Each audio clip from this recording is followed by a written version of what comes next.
Boys and girls, this is the Undisputed Era. Adam Cole, Kyle O'Reilly. Hello, Steve. Hello, Larson. It's me, Dexter Lumis, NXT Superstar. So here's my shout out to the Going In Raw podcast. Clever name.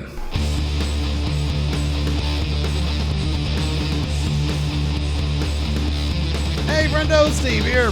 And Larson. And welcome back to Going In Raw, the only pro wrestling podcast you can be listening to right here at youtube.com/Steve and Larson.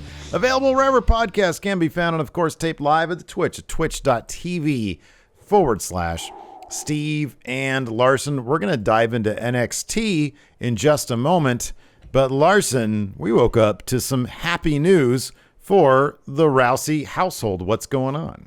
So I believe when Ronda stepped away from WWE, one of her goals in taking her leave from the world of professional wrestling was to start a family.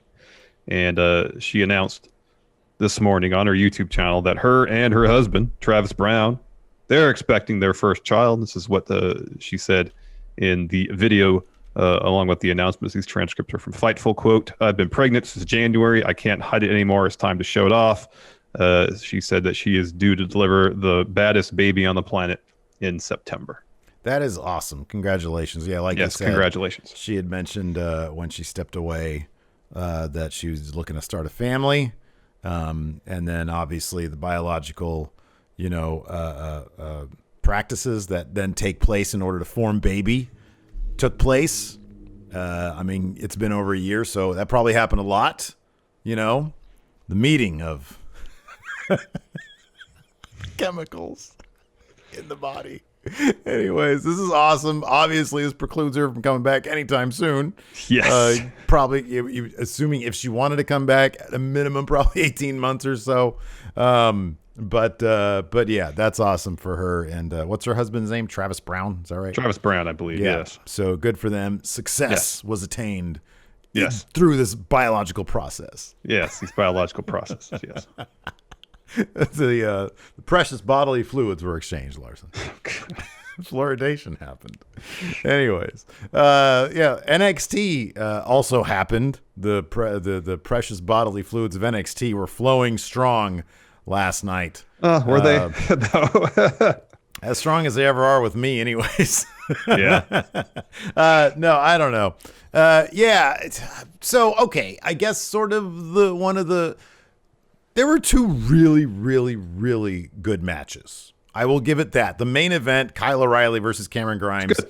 Really good. If you take away Cameron Grimes calling every move as loudly as possible, I was dying laughing because what are you smiling at over there? About that, I didn't notice Cameron Grimes was calling moves. Man, it was like there was one part where he had like an extended, like he had Kyle O'Reilly in a chokehold, or like it was like a submission of some sort, like kind of a crossface type thing.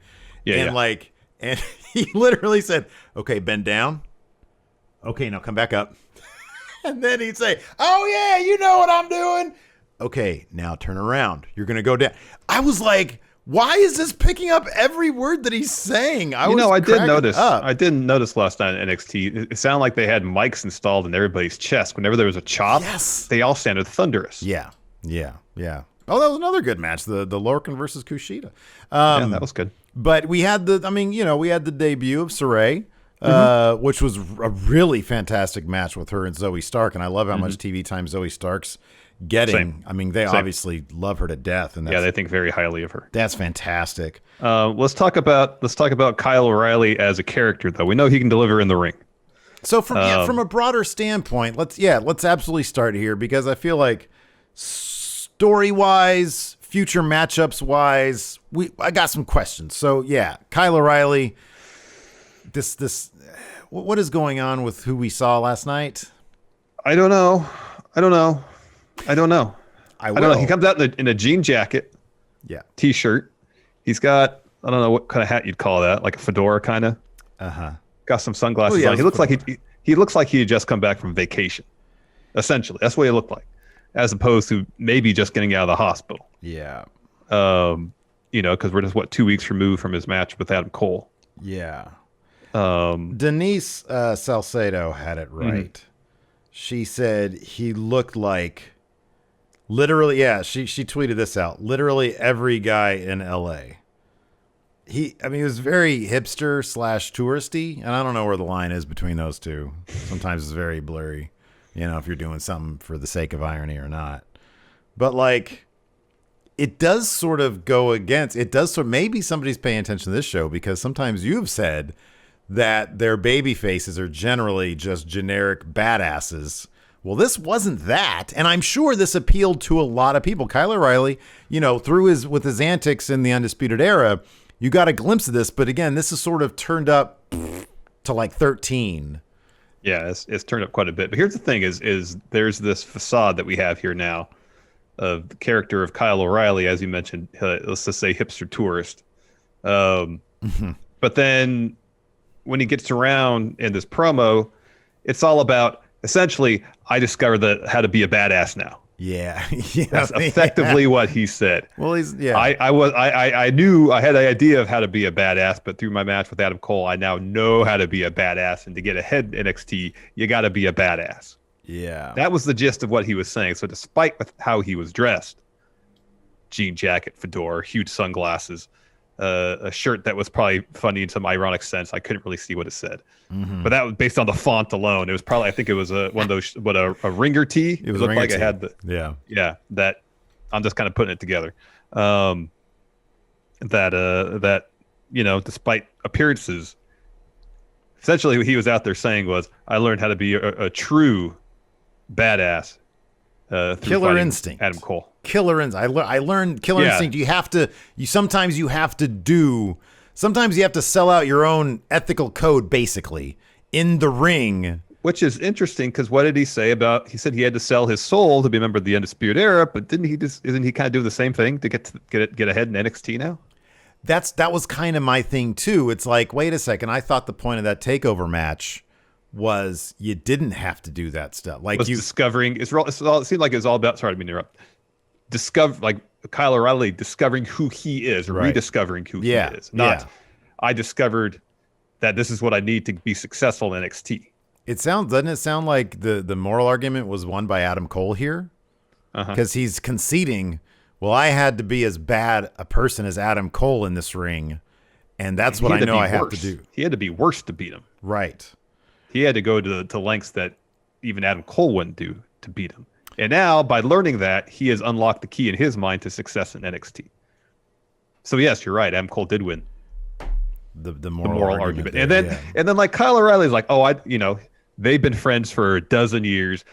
He should know Adam Cole better than anybody. Do you think one loss is going to deter Adam Cole from coming back at him? Adam Cole just yelled expletives at him as they're going into the hospital. You think Adam Cole's done with you? You might be done with him. Adam Cole's not done with you. So, at this point, I do have to suggest that within the context of what Kyle O'Reilly was presenting last night, we might be being worked. You know what I mean? Like, I can't believe that this is just what he's going to be, that he proclaims, I'm done with Adam Cole. He ain't done with Adam. Adam Cole's not done with you, man. I know. Adam Cole's not done with you. And it's not just that aspect of it. It's got to be the total package. Either this is like really muddled creative, where there's this literally feels like a situation where there's too many cooks in the kitchen. Hey, do this, Kyle. Kyle, what do you think about this? Do you have any ideas? Where there's a bunch of different aspects that are put together without any thought about whether they actually go together or create a cohesive character or story, or when I mentioned facade earlier, this is literally a facade that Kyle O'Reilly's put on himself to make him feel like, I'm myself. Look, this is the goofy Kyle O'Reilly that people love with the air guitar and the belt and all that stuff. But he knows within himself that, yes, he is, instead of selling his soul to the Undisputed Era, he's now selling his soul to success, essentially. It feels like it's an inside. I've seen multiple people, and I sort of didn't really see it besides the denim jacket, but some people are saying, oh, he's being Orange Cassidy. It does feel like, it honestly feels like an inside joke of some sort that I just don't get also, But I am curious, because I give NXT the benefit of the doubt when it comes to their creative, because I think by and large they're pretty spot on when they do this kind of stuff. And so I am curious to see how this all plays out. If this is Kyle O'Reilly thinking he has a weight off his shoulders, and hey, I could be myself. I'm kind of the goofy guy who air guitars. And then Adam Cole comes in and bashes his brains out and is like, you really don't get it. You really don't understand. I'm not even close to being done with you. And then Kyle has to like figure out, okay, I have to keep my guard up as well as have the killer instinct in the ring. I can't just be coming out here willy-nilly. But I think also, too, this has to come full circle with the whole idea about this is all about him rediscovering who Kyle O'Reilly is. Mm-hmm. And as mentioned in this promo, selling his soul to one entity only to then sell it for aiming for success. That doesn't really seem like he's still bypassing the whole aspect of, all right, who's Kyle O'Reilly? He's talking about being a better person, but then this promo here, he's talking about doing whatever it takes to get to the top. He tricked Cameron Grimes here to thinking they're in some sort of business deal only to attack him. Mm-hmm. Yeah. Yeah. How does that make him? I mean, I know Cameron Grimes is slimy and everything, but Cameron Grimes comes to him with like it seemed like a Cameron legitimate Grimes business came into opportunity in good faith here. Right. Yeah. Yeah. So yeah, I am curious to see where this goes. Right now, the Kyle O'Reilly I saw last night has no chance against Karrion Kross. No. And I'm kind of surprised.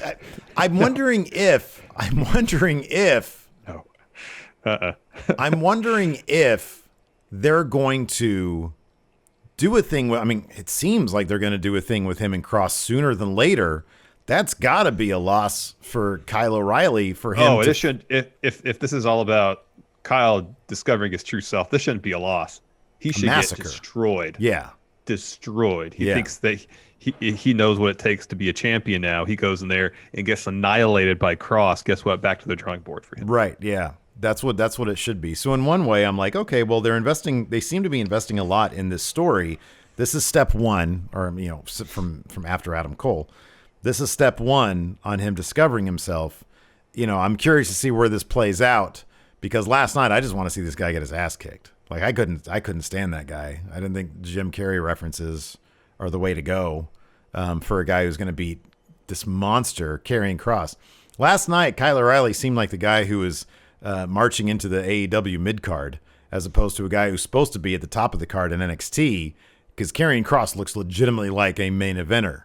And I think Kyle O'Reilly can be successfully rebranded as a main event guy, but last night's character is not that at all. So I really hope that it's not just surface level what we got. I hope what we got last night was stage one of him learning some hard truths. Mm-hmm. Mm-hmm. I hope so too. Yeah. Because otherwise, there's no chance. Yeah. No chance. Let's see here. Otherwise, like I said, Sarray's debut, man, as I love that NXT does, they are focusing, so much of their marketing muscle seemingly on the fact that they do have the best women's division on the planet. Yes. And they just added a lot with one person, because that match, I really wish he was in front of like a bunch of fans, because that match was off the charts good. I really love that match. Let's see here. There was some funny stuff with the way that we can talk about. And then, so we'll just go ahead and we got Io Shirai. She's sticking around NXT. It does seem like people are going to be sticking around for a lot longer, man. Yeah. I wonder if they're going to, sorry, go ahead. I was going to say that now that's up to them from a creative standpoint to find ways to have creative cycles for these wrestlers after they've won championships and dropped them, because that's always been their struggle. Still kind of is to a degree. Outside of Johnny Gargano, I can't really think of a really sound. Maybe Adam Cole now that he's in this Kyle O'Reilly thing, but that took a while. A really successful storyline of someone who was champion, dropped the belt, stuck around NXT for a while, and had some more interesting creative after that. I really liked the brief sit down she had with Beth Phoenix, where they analyze. She goes back and looks at some of the bits of the match and, hey, what were you thinking here? What was going on here? I really like that stuff. Yeah, I agree 100%. It'll be interesting to see what her and Finn does. We haven't seen him, where they go from here in NXT. And I wonder if I wonder how they're going to handle, if they have somebody they bring into NXT, but I wonder if their philosophy on bringing people to main roster is changing. We saw Damian Priest. Yeah, he had the North American title, but he sort of took a side route, didn't go through the main title. I wonder if they're going to bring people through NXT that they really have their sights on main roster for, and they're just going to put them in NXT for, just to sort of sharpen them up in terms of how production works. If they're going to have essentially, if they're going to have a cup of coffee and just sort of have some attraction matches on the side before they just head to main roster, I think that's the best way to go about it. You don't tie up the titles with people who are going to have them for a second and then drop them. I hope that Cross is like a foundational NXT guy, as opposed to just, hey, he's going to hold the title until goofy, cool Kyle takes it off him. That's not a recipe for. I don't want to see that. Cross needs to destroy that guy. Really don't want to see him on TV anymore. Anyway, I'm not a fan of. You've already done a complete, well, not a complete 180, but you've done what? I don't know, like a good 90-degree turn on Karrion Kross. You're almost there. Yeah. I mean, he's not like in Tyler Bate territory or Walter territory for me, but like, Karrion Kross. Yeah. I mean, look, I'd rather watch a Kyle O'Reilly match. He is still probably one of the top 5 guys in the entire company in terms of wrestling matches. He's phenomenal. Mm-hmm. But yeah, this guy that I saw last night, not in that character. I would not want him to be in my house. All right, before we continue, here's a word from the sponsor of today's show, Dr. Squatch. Hey, Larson. Yeah? Time for some real talk. That soap you're using, it's probably no good crap. Just filled with harsh chemicals, synthetic detergents, and it's absolutely brutal on your skin. But if you're ready to step up your game to soap that's natural and great for your skin, you best check out Dr. Squatch. You see, Dr. Squatch is changing the game when it comes to men hygiene with their natural personal care products that make you feel like a man and smell like a champion. I want to smell like champion. Good! That's great. Luckily for you, Dr. Squatch soaps come in a wide variety of natural manly scents, like their best-selling Pine Tar, or Grapefruit IPA, or Deep Sea Goat Milk, all of which are going to completely transform your shower-taking experience. I promise you, friendo, after you get in the shower and lather yourself up with some Dr. Squatch, you'll feel like a new man. I know I do. Oh, yeah. Well, let me ask you this, Steve. Can I get these Dr. Squatch soaps delivered right to my door? Perhaps subscribe so that fresh bars of Dr. Squatch are left at, say, my doorstep every few months. Can I do that? Yes, of course, Larson. In fact, right now, new customers can get 20% off on orders of $20 or more when they go to drsquatch.com and enter code DSCRAW. That's drsquatch.com, code DSCRAW for 20% off on orders of $20 or more. Oh, the smell. It smells so good when I lather myself up in the shower. So let's go ahead and kick it off with the Kyle O'Reilly promo. He comes down, cock of the walk, denim jacket, hipster shirt, fedora, goofy sunglasses. Didn't see what kind of shoes he was wearing. Didn't notice that either. That's usually one of the first things I notice. I just noticed your camera's about. Oh, no. There I am. So, yeah, he comes down, says, where's the Steve Notes? Here we go. He says, I'm in a great, mine are like the Cliff's Notes versions. He says, I'm in a great mood now because I'm nowhere near Adam Cole. I can be myself again. It feels good. I've never thrust myself into the spotlight because I've always felt that my work inside this ring speaks for itself. But now that Adam Cole's behind me, it's time to move on. What is next? I learned to take over, stand, and deliver. You need a killer instinct. Cole has it. I was hesitant to use it. You have to go to extremes. You have to pay the ultimate sacrifice to achieve your goals. That's what Adam Cole did. He says, what are my goals? Should I continue to prove that I'm the guy? Should I go after the Workhorse Championship, the North American title? Or do I take this killer instinct and hunt Cross? And yeah, he gets all Cameron serious. Grimes comes out. Cameron Grimes. I'm out here to congratulate you. You show the takeover that you can stand and deliver. And I made a killing off your win on DraftKings betting on him because DraftKings thought Kyle O'Reilly was an underdog, but I see you as top dog. And he pitches Kyle O'Reilly, hey, you need someone behind you, investing in you, watching your back. We could do a lot together. Look, we can have cool Kyle sunglasses. We can sell a bunch of those. Think about the moment you jumped off the top rope and destroyed Adam Cole with the chain wrapped around your leg. They can make that into an NFT.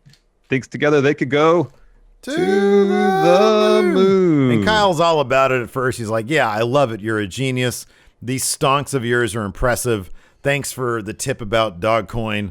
He says, I just found out I'm cleared to compete, and I just saw my first opponent around here somewhere, and he's looking around, and Grimes is looking around. He's like, pointing at people in the stands saying, "Oh, do you?" Not stands, but the people just sitting there in pods. "Oh, do you want a piece of Kyle? Do you want a piece of Kyle?" And Kyle turns to him, and he's like, "Oh, you're not looking at me." He's like, "Oh, no, I'm not looking at you. It's not you." And then he sort of looks through his glasses like a "they live" moment, and he sort of brushes them off, makes sure he knows what he's seeing here. And he's like, "Oh, it is you." And then he cold cocks him and gives him a sucker punch. Yeah. It seemed like Cameron Grimes had he didn't have any ill intentions in that whole thing. Man, he's just trying. It's not like he was trying to do the old, it's not what he was doing with Roderick Strong, trying to basically buy the Undisputed Era IP. I can understand that'd be playing with a man's emotions. He was trying to help Kyle O'Reilly make $1.01. Yep. Next, Sarray arrives at the CWC. Regal's there to greet her. Zoey Stark steps in, introduces herself, and says, "Hey, Mr. Regal, I know you have an opponent already tonight for Sarray. I would like to face her tonight." And Regal says, "I would like to see that match," and the match is made. Then we had another LA Knight promo. Hey, let me talk to you, dummies. Stand and deliver. Creepy Dexter Lumis, Gauntlet Eliminator. Your creepy eyes. Will you look in my eyes while I'm looking at you, dummy? I'll turn your on switch off. That's not an insult. It's a fact of life. That's good. That's pretty much what it was. I didn't write any of that down verbatim. He just had all these weird phrases that I just started typing away at. Yeah. Yeah. LA Knight then taking on Dexter Lumis. This all came down to Indy Hartwell's involvement. Hold on a second. I want to point out something. People in chat are correcting me. I'm not the person who said Dogcoin. I know it's pronounced Dogecoin. He said Doggy Coin, so I was just paraphrasing what he said. He did. Kyle did say that. So there you go. So at one point, Lumis is sent down to the floor, and then Knight rams him to the apron, tosses him the barricade. So Lumis stumbles, and he looks up, and Indy Hartwell is behind the barricade, behind the plexiglass, and they both kind of move together to a little opening, and they have a little bit of a moment. And then LA Knight comes and attacks Lumis from behind, tosses him in the ring, and he starts talking to Indy. Lumis drops him with the plancha, puts Knight back in the ring, stares at Indy ringside for a bit, and then as he gets back in the ring, LA Knight hits him with his finish to get the win. And afterward, Indy steps on the apron. She's looking for a kiss from Dexter, and then the rest of the way come out, take her off the apron, more or less carry her off backstage. I like how cartoonishly it's like a Lady in the Tramp style kiss. You just go like this. So yeah, after that we had a really terrific but short Leon Ruff promo on Swerve. Said, "Did you enjoy standing over me at the end of our match? Because I did when I slammed your head into these lockers 3 times. It's your move." This is a much more passionate promo than I just delivered, but man, I love this Leon Ruff, man. I think he's really good. Me too. After that, we had an Io Shirai interview with Beth Phoenix. Beth first goes to when she won the title at TakeOver in Your House. Io said that was the biggest night of her life. Holding the title means you're the best wrestler in the world. And then Beth asked her how she felt, or what was her feelings at TakeOver Stand Deliver after she ate that powerbomb on the floor. Io said, "Oh, it hurt. I had no energy after that." And then move on to the end of the match when Raquel hits the powerbomb in the ring. And Io calls Raquel her toughest challenge, but when the time is right, she'll get a rematch. She said what's next for her is rest.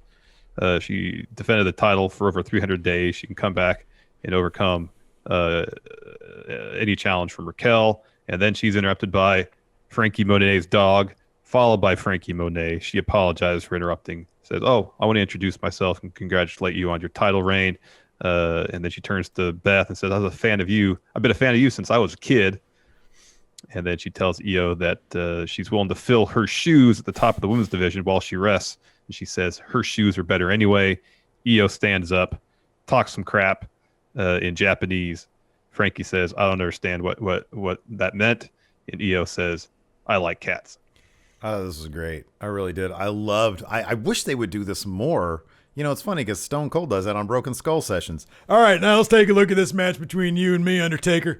What's going through your mind right there?" That was kind of the setup. That was the setup of this. You had Beth on screen right. Yeah. Io screen left. They're sitting like a conference table, and behind them was a screen where they were showing stuff. Yeah. I know. I love that. I wish they do that more often. Okay, you just got, a big boot right here. What's going through your head? And then she talks about how that affected her during the match.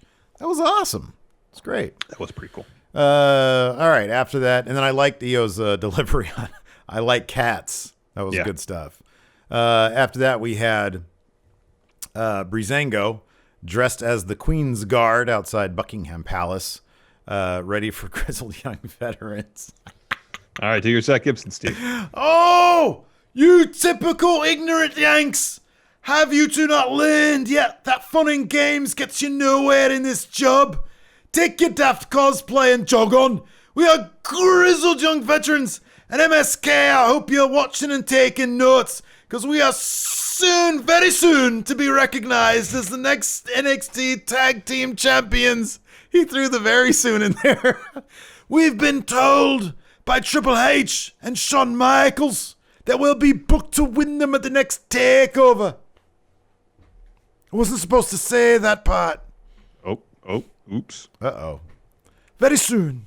Very soon. Very soon. This match was over very soon. Closer. It's a pretty quick match. Yeah. At one point, James Drake, leaps off the top rope, starts selling the ref checks on him. He keeps everybody else back. And while the ref is busy checking on James Drake, Zach Gibson, bang, thumb to the eye. A fandango. Grizzled young veterans take control. Eventually, though, Tyler Breeze gets the tag in. He goes on a run. But then it didn't really matter because Grizzled Young Veterans gets their finish. Take it to Mayhem to get the win. So this is great. Karen here in the chat has translation for what EO yelled at Frankie Monet. Oh, awesome. It says EO basically told Frankie told her not to get too full or ahead of herself, asked her who she thought she was, and Frankie had to be basically out of her mind if she thinks she's replacing EO. Wow. That's awesome. Thank you, Karen. That's great. Thank you, Karen. After that, we had an indie wrestling interview. But before she could really get a word out, the Way comes in and shuts it down. Then Bronson Reed comes over, says, I think Dexter Lumis would be a great addition to the Gargano family. Like I said, don't you love? Yeah, that was good. And Reed basically told Johnny Gargano that he still wants a piece of that North American title. Austin laughs, says, yeah, only in your dream are you taking that title from Papa John. Papa John. And he says, you know what? I talked to Regal. The only way you can get another title shot at Papa John is if you go through me next week. And Reed laughs and says, okay, I'll do that. And he walks away. Gargano gets mad. He's like, why'd you talk to Regal? He pinned you last week. And he's like, no, man, I got his number. Well, he jabs him in the rib cage. Yeah, he says, he broke your ribs last week. He was like, ooh. Yeah. You got to check out that interview where he does his Macho Man. I know. I got to check that out. After that, we had a Cameron Grimes interview. He says he's going to send Kyle O'Reilly back to the hospital, but then he gets handed an envelope. And as he's opening this envelope, he says, after today, though, I'll help Kyle O'Reilly pay for one because I got myself an NFT. So he opens up the envelope, and it's a letter from the NBA thanking him for his interest in an NFT of John Morant hitting a bank shot, I think against the Bulls. Mm-hmm. They appreciate the value of the NFT. Unfortunately, they received an extremely high bid after bidding ended, and they accepted it. And this bid came from one Mr. Ted DiBiase. Ooh. DiBiase! Not happy about that. Nope. After that, we had... it was Zoey Stark versus Sarray. Oh, my gosh. Where am I in my notes? Oh, here we go. Yeah, this is just... Man, this was hard-hitting. It was physical. I was just enjoying this match. I got some notes here towards the finish where Zoey was, like, sitting up against the ropes, sort of selling some strikes. And then Sarray just kills her with that drop kick against the ropes and sort of like passes her up a little bit. It was just really brutal looking stuff. Got two with the fisherman suplex. Zoey hits a nasty half and half suplex and a sliding knee strike. Sarray barely kicks out of that. Zoey misses a 450. It looked like she was going to blow out her knees doing that. She hits a head kick for two. Sarray hits her spinning heel kick and then a Saito suplex, got three. Just a killer debut match. Really good stuff. It was good stuff. Yeah. And then Tony Storm attacks Zoey Stark after she leaves the ring, goes up to the floor. And then Sarray goes out there to kind of make the save. Mm-hmm. After that, we had a Dakota Kai, Raquel Gonzalez interview. Raquel says EO was a great chant, but Raquel, busted her ass to kick everyone else's to prove that she's going to be an even better champ. And Mackenzie's about to ask another question. Dakota Kai cuts her off, says, I wasn't done. Or that we weren't done. She says, they beat Io so bad she had to take a vacation. I hope she enjoys it. And then Mackenzie follows up, asks Raquel how she feels that a lot of the women in the locker room are after her title. Dakota answers, says, what are you doing? Are you going fishing? You're talking about Mercedes, right? Well, she wants a title match. Well, I want to study at Hogwarts. But we don't always get what we want. It's not happening. And then Raquel says, hey, Mackenzie, you're a journalist. Report this. Tell the locker room that if they want to step up, go ahead, line them up, and she'll take them down one by one until there's no one left standing. Raquel, at this point, didn't seem too taken aback by Dakota Kai basically... A little bit. There's a couple sideways glances. Talking. There's a couple sideways glances. Yeah, I mean, she glanced when she would talk, but you'd think there'd be a little bit more. Why do you keep talking for me? But I like. We beat EO. You know. Yeah, we beat. I love that they're taking the slow route. I wonder if because Mercedes Martinez mentions this later, like she just calls it out. And I wonder if that's going to sort of precipitate the real split here. But yeah, all this business about we won it. It's like, man, could you imagine if you won something like a race, like a GTA NASCAR race, and then somebody else was like claiming credit for it, or like a fantasy football league and somebody else is claiming credit for it? How steamed would you be? I mean, just the mere prospect of that happening just kind of really is about to set me off. I'll tell you what. Right? That's what I would think as well. You know. I mean, there's something about the feeling of accomplishment when you achieve great success. Granted, as part of a team. Right. Exactly. But also through your own efforts. Say people can't help, but at the same time, and people are trying to help simply to take credit for your success. That's something else entirely. Mm-hmm. Yeah, absolutely, man. I'm with you on that one, 100%. Let's see here. What happened next? We had Candace, backstage, telling Indy, this little Aaron Sorkin-esque walking sequence where she needs to stop being distracted. Actually, the walking happened. Indy wasn't even there. So Indy's like, "Hey, I want to talk to Regal. Get us a tag shot." And then as Candace is talking to her, Dexter Lumis just sort of appeared. Like in the door, like there's sort of a door next to them. Door has some frosted glass, frosting on it, but you could see like he's all back there. There's like a strip of glass that wasn't frosted. You see his eyes. It was all like dramatically lit with like some blue light or something. Right. So like she's entranced by him.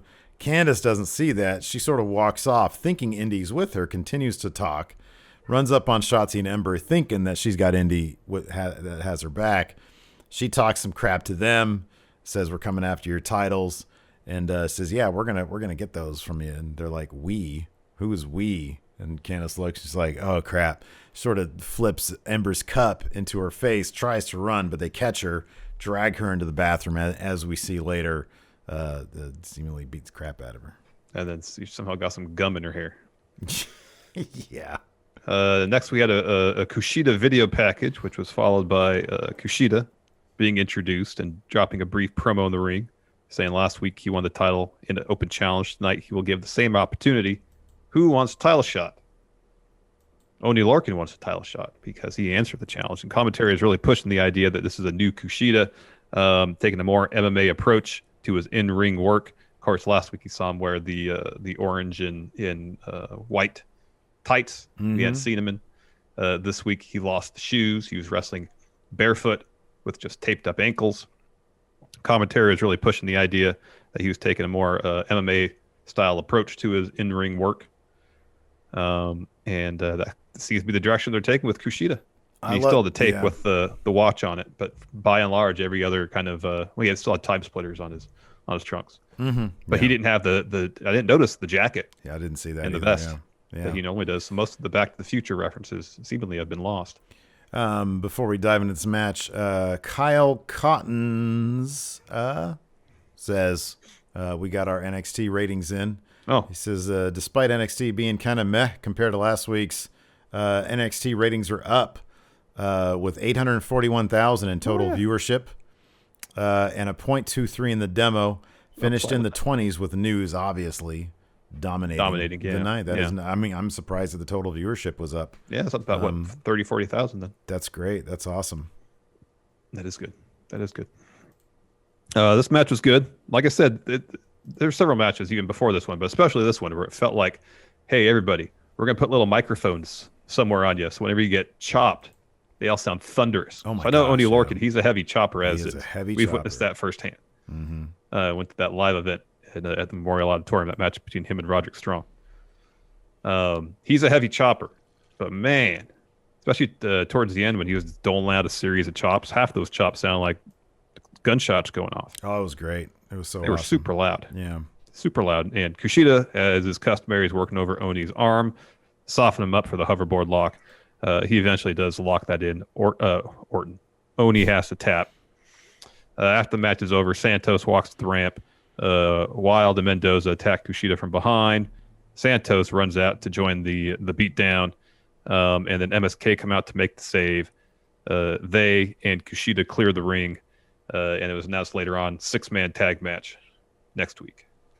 Yeah, should be a good one. After that, Mercedes Martinez. Did you notice any boos for MSK this week? I thought I heard some.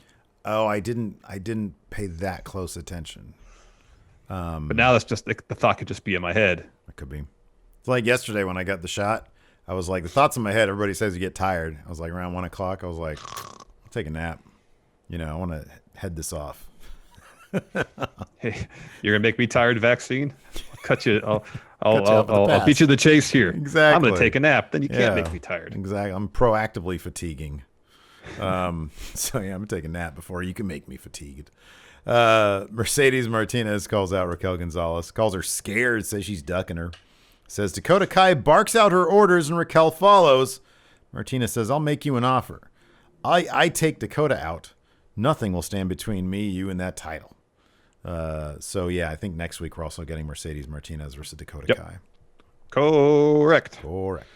We get a bit backstage between John Gargano and Austin Theory. Candace stumbles in. John's asking what happens. She takes a seat. Indy walks in, and she says, I saw him. We made eye contact. Like, who, Lumis? And they're starting to give her some crap about that. And then she says, oh, yeah, I also saw Regal. And Gargano's like, well, everybody's just seeing Regal now backstage. And Regal's given Indy and Candace a tag title shot. But Candace doesn't really seem to care. Candace is like, I just got my ass whooped, and Indy is a mess. So she's like, you ditched me for that dude, some guy. After that, we had, talk about quick matches. Yeah. Imperium versus Everrise. Before the match, we had a picture-in-picture Imperium promo. They all talk about honor, sacred mats, stuff like that, restoring honor, all in the name expanding power, that kind of stuff. For Walter. Dude, this is like maybe 4 minutes. I think it was closer to 3. It wasn't even that long. Okay. All right. It was really fast. They finished off Everrise with their minutes, with their finish within minutes. At one point, Drake Maverick and Killian Dane come out. Drake Maverick takes a shot at, this is before the finish, Alexander Wolf, and Killian Dane just carries him backstage. And then right after that, it's when Imperium hit their finish. Backstage, as he's walking to his match, Kyle O'Reilly runs into Cross and Scarlett. They're just sort of waiting for him on the path to get to the stage. Backstage, he's so small compared to Cross. Cross is a monster. And, I mean, look, if I have no doubt that if they fast track this, it honestly should be a mauling. But if it's not, if it's like an actual like match, this is probably going to be Cross's best match, because Kyle O'Reilly is the kind of guy who can bring that out of somebody, and especially if Cross is going towards more of an MMA type thing, that should be actually a really, really good match, unless they gimmick it so that it's like a squash. Well, I would say a prolonged squash. Yeah, it could be. Make it quick to be fine. Like Brock versus Cena. That was pretty cool, actually. That was shocking. It was shocking. I know, it was rad. It was awesome. That kind of stuff doesn't happen that often anymore. But yeah, we had Kyle O'Reilly versus Cameron Grimes. Man, dude, this is a takeover level, like not maybe a takeover main event, but like a takeover mid-card match. This was a crazy good match. Like I said, Grimes chatting it up during his matches, just talking. Okay, now, bend your back. Okay, now this is what we're gonna do. It's like wrestling school or something. Like, okay, now this is what we're gonna do. No, put your arm over here. To the moon. Okay, now chair me.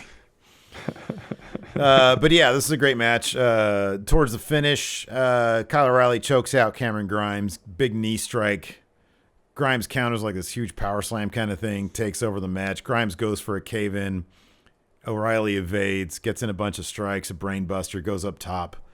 Knee drop from the top to the back of Grimes. Gets the pin with that. But, I mean, honestly, this is one of those matches where it's just, these two are just stellar wrestlers. They really are. They really are. You want to talk AEW real quick? We got a preview here since it's on tonight. Yeah. I have the preview here in my notes. This should be really good. I'm happy they are really promoting this match. Hikaru Shida versus Tai Conti for the AEW Women's title. That should be great. Any idea? Did they say anything about that main eventing the show? Because it should. I haven't watched. I saw they did that video package to promote it, but I have not had a chance to watch it yet. All right. For any of those that are interested, I just put a question thread in Patreon just now. You can ask your question there, or if you're in Twitch chat, by all means, just ask us questions there. Also, Darby Allin versus Jungle Boy for the TNT title. That should be really good as well. Hangman Page versus Ricky Starks. Christian Cage versus Powerhouse Hobbs. Trent versus Penta. QT Marshall versus Billy Gunn. We get a Pinnacle interview. Inner Circle is going to be there, and I believe they announced a Mox and Eddie Kingston segment as well. So QT Marshall is going to pick up a win over Billy Gunn. That's cool. Penta's totally going to lose to Trent. Not as cool. Well, the tragedy? You know what the tragedy of the night is? Powerhouse Hobbs is going to lose to Christian. Tragedy of the night. Hey, Steve, outwork everyone. Hobbs should win that match. Should. Why didn't they job somebody else out to Christian? Hobbs should be the leader of Team Taz. Should be Team Hobbs. Should be Team Hobbs. Hobbs is great. You know, I mean, honestly, they should have had, and I know maybe they just get the feeling that Ricky Starks going to be a bigger star than Hobbs, which is possible. Ricky Starks is great. Yeah, but Starks is at a point where he could, like, you know, maybe some Brian Cage inadvertent distraction, loses the match for Starks. Hobbs better not, like, get pinned because of a kill switch. That'd be terrible. Terrible. I don't know. You want to see me go off on AEW? Tune in tonight if Hobbs eats a pin via kill switch. You don't think they do that, would they? What if it's a similar situation where it's a distracted thing, where he gets distracted because, like, earlier in the night, we see this stuff happen between Cage and Starks, and that spills over into his match against Christian. He gets distracted by that. Kill switch, 1, 2, 3. Unless it's like Cage coming at Starks with a baseball bat, and he inadvertently whacks Hobbs on the head with it, like three times because it's AEW. Yeah, replace baseball bat with FTW title. Yes, could be onto something there. Yeah, but that's the only thing. And then like 3 kill switches, and even then, I'm not happy about it. Yeah, I know. It's interesting they chose Will Hobbs, who has so much upside. Here's the thing: a loss to Christian Cage now isn't going to matter a whole lot. People aren't going to remember that in 2 years' time when Will Hobbs or Powerhouse Hobbs is a main eventer. People aren't going to remember this. Christian's giving up 70 pounds in 20 years to Hobbs. It's several inches. I know. I understand. And several inches. I understand. On paper. On. Powerhouse Hobbs should absolutely win this match. This should be a squash. And Powerhouse Hobbs is great. Yeah. He's going to have plenty of success in his future, man. Yeah. He's got a bright future. Should start tonight with a squash over I'll be honest, I would with shitbag. With, you know, a good win over over a certain Hall of Famer at this point in his career. Shitbag Hall of Fame. Huge win for Will Hobbs. Give us another entrant to the Shitbag Hall of Fame, Larson. Oh man, take your pick, man. Take your pick, everybody in wrestling. Well, not quite everybody. Not Cal Jack. Certainly not Cal Jack. Not Simon Miller. I mean, for certain, Hulk Hogan. Oh yeah, Shitbag Hall of Fame, first ballot 100%. Headliner. Yeah. Yeah, I'll be rooting for Will Hobbs. I think Will Hobbs is pretty damn great. I think he's really great. I'm going to throw my soda at the TV if he doesn't win, dude. Well, it seems like you're going to be punishing your soda more than anything AEW's, or punishing your TV more than anything. Punishing my taste buds.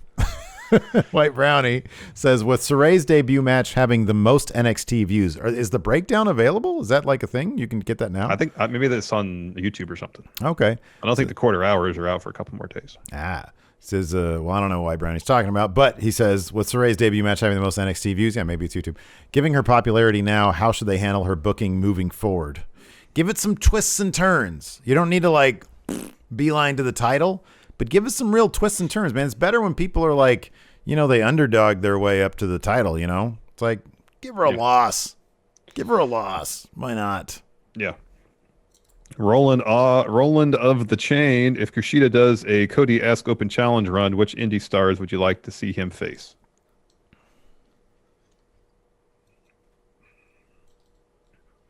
Well, not Caljack, because Caljack wouldn't be. Well, he's not a cruiserweight, anyways. I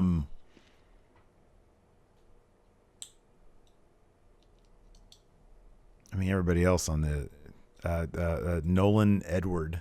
Isn't that the guy's name? Yeah. Yeah, Nolan Edward. I know he actually is signed with WWE, but we haven't seen him outside of being one of Sami Zayn's cameramen. Blake Christian. Oh, Blake Christian. That's a good one. Yeah, that's good. Alex C. Sami Zayn.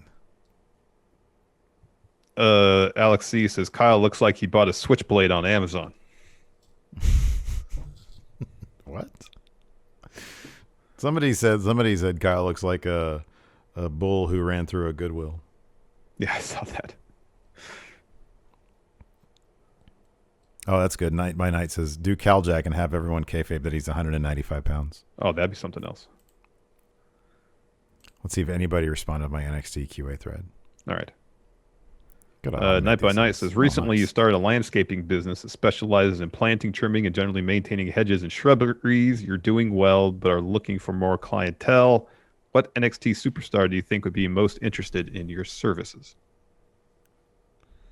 Well, Cameron Grimes probably has a bigger house with like lots of that's a good landscaping to be done. So I'd say Cameron Grimes, and I'd like That's overcharge it because he's just throwing around money left and right. Yeah. So I want to get paid in dog coin. This is great. This question comes to us on the Patreon from Rob Conway Guy. Okay. His avatar is a picture of Rob Conway. Okay. And his question is this: what Ruthless Aggression era lower tier mid carder would you bring to NXT for a run, and why would it be Rob Conway? Oh, dude, no, man, it'd be Luther Reigns. Come on now. It'd be Luther Reigns. You don't want, I know this is post-Attitude Era. You don't want Heidenreich? Oh, no, he's too problematic. Can't bring Heidenreich on. Heidenreich sex. Oh, yeah. Can't be doing that. You can't be running around backstage doing Heidenreich sex on people. Yeah, that's true. Rocco, Cameron Grimes has some great tees on WWE. Who's another wrestler who surprisingly has good selection of shirts, and who is someone that deserves some better shirts? Basically everybody on WWE shop deserves better shirts. Most of them are not good. You know who has a shockingly great line of shirts is the New Generation. They've got those like zine type shirts. For everybody around 95, it's like Razor Ramon and Diesel and Shawn Michaels. Yeah, those are pretty good. Those are Luger. Those are amazing looking shirts. They also have some for like the same type for like Attitude Era guys, but like, yeah, those are some really great looking shirts. Dang MQ, how would you book the return of Bobby Fish? It's Travolta meme. I'd have him be time traveler. Where have you been, Bobby Fish? I've been traveling through time. I went back to my home in the 1900s. Maybe he does this thing where he's like, I got hurt too much these days, so I went back and for her miracle cure. Yeah, some brain tonic. Yes. Catch all salve. Yeah, exactly. Rubbed it on my knees. I feel like $1 million now. Well, whatever the equivalent was of $1 million back in 1880. I feel like a regular J.P. Morgan. There you go. The diehard Homer, what horror movie killer should Walter play?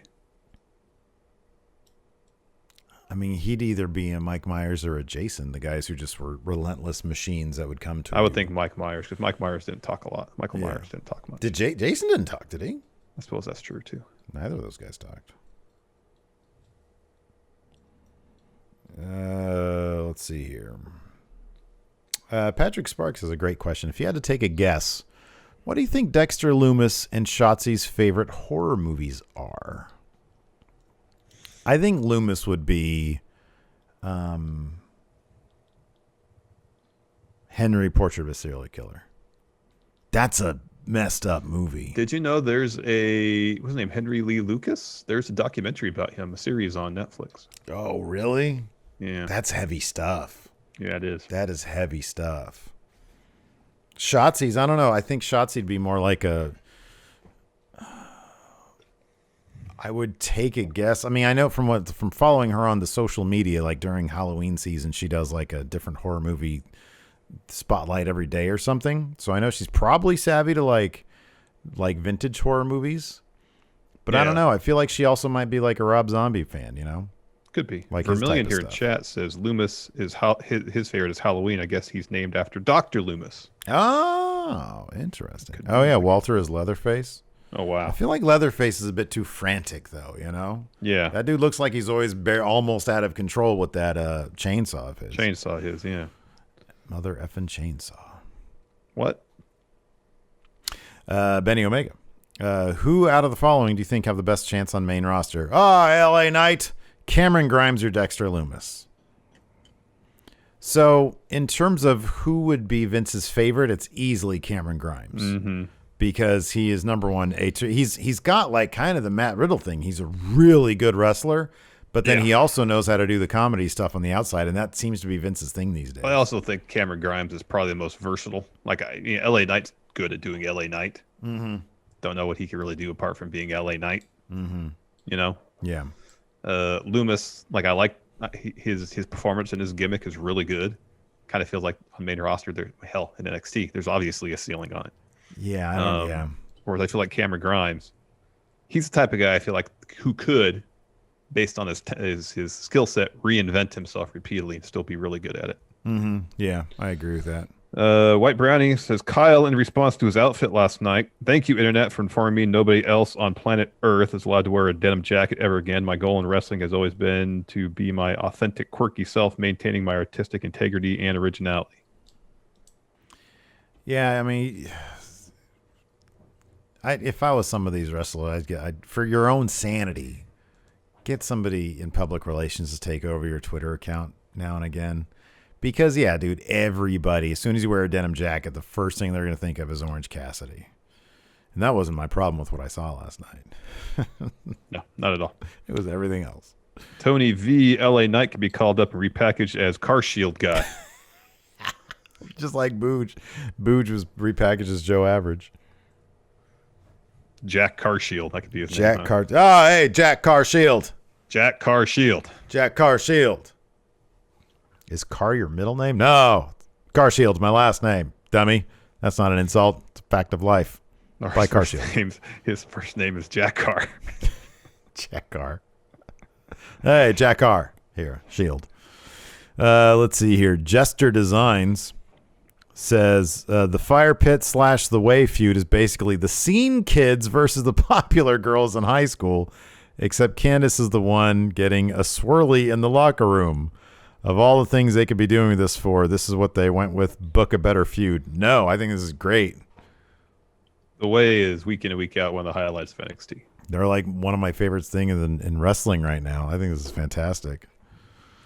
Patrick Sparks, Papa John. Papa Sparks, who should EO put over to give them the start to a new push? Her and Sarray should have just like a killer best of 7, you know? And then Sarray ends up coming out on top, and that's, you know, what puts her in contention for the title. But she loses, 3 along the way or whatever. I mean, it'd be interesting to see what happens if Frankie Monet gets into a feud with EO in the coming weeks, you know? Seems like that's going to be the case, yeah. I mean, the way Frankie is presented, is it going to be the thing where she sort of cheats her way into, like, 2 or 3 wins, and EO doesn't really. It's like, oh yeah, you always know that EO could. That's sort of a main roster thing, but they could probably do that on NXT too. And I'm not huge on that, you know. DEFCON John Austin Theory is like Channing Tatum if he was funny. Oh, Channing Tatum's hilarious. Yeah, I thought he was pretty good in was it 21 Jump Street? The Jump Street movies, yeah. Those are pretty fun. I was always bummed out that they didn't go ahead with combining the 21 Jump Street and Men in Black universes. Yeah. That could have been amazing. Well, the credits, I believe, for the second movie, they have a bunch of other ideas for other sequels. Yeah. Yeah. a bummer they never went back to that. Yeah, that's true. I mean, at this point, Jonah Hill doesn't look close. I mean, they could make a joke out of that at this point. You know, that he looks so old.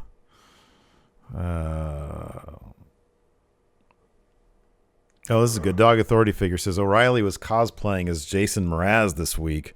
What musician should he cosplay as next week? Any of the Misfits in their makeup heydays. Oh, wow. Wouldn't that be great? That hair they did? Jason Mraz. It totally was, though. Totally. Yeah, no, yeah. It really was.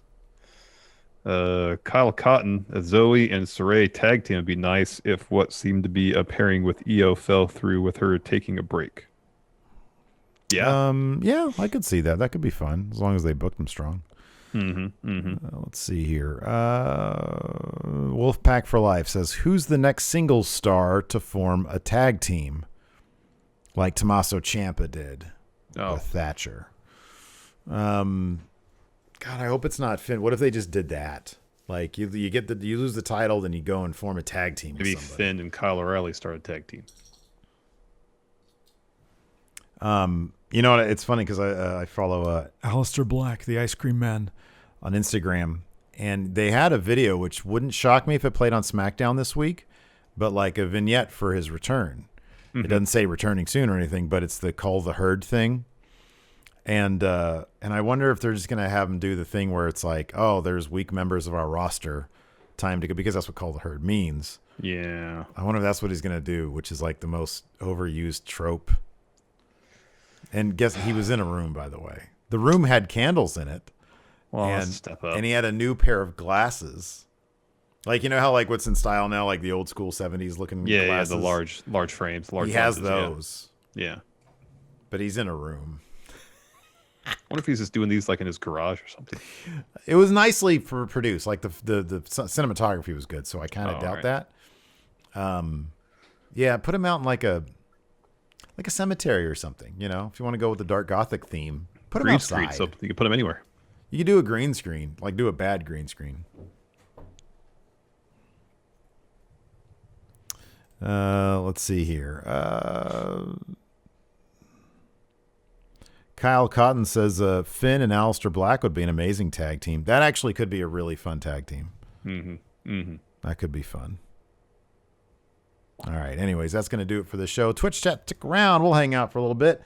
Thanks for watching, everybody. We appreciate it. Till next time, we'll talk to you later. Goodbye. Help support Going In Raw today by becoming a Friendo Club TV member. You'll get access to new bonus episodes every week, including Friendo Club Arcade, Live Power Rank, Vintage 10 for the Wins, and Ask Steven Larson. Get access to Friendo Club TV today by becoming a $5 and up patron at patreon.com/Steven Larson, by throwing us a sub at twitch.tv/Steven Larson, or by clicking join at youtube.com/Steven Larson.